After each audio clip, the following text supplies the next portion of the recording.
పేరు సింహాచలం, ఊరు శ్రీకాకుళం. చేసే పని జోనల్ కమిషనర్. జీతంతో సంబంధం లేకుండా కోట్లు వెనకేశాడు.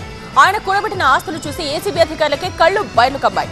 హైదరాబాద్, విజయవాడ, విశాఖ, శ్రీకాకుళంలో 17 ఇళ్ల స్థలాలను గుర్తించారు అధికారులు.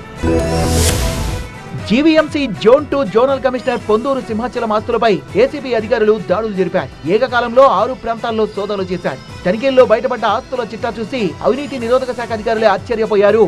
ఆ లెవెల్లో ఉన్నాయి సింహాచలం ఆస్తులు. సింహాచలం అవినీతి అక్రమాలపై ఏసీబీకి వరుసగా ఫిర్యాదులు అందాయి. విశాఖ మధురవాడలో ఏసీబీ అధికారులు తనిఖీలు జరిపారు. ఆయన ఇంట్లో దొరికిన పత్రాల ఆధారంగా స్పెషల్ జడ్జి అనుమతితో సెర్చ్ ఆపరేషన్ చేపట్టారు. మధురవాడలోని జోనల్ కార్యాలయం, శ్రీకాకుళం జిల్లాలోని సింహాచలానికి చెందిన 3 బంధువుల ఇళ్లు, హైదరాబాద్ లో బంధువుల ఇళ్లలో సోదాలు చేసి అవినీతి సొమ్ము బయటపెట్టారు.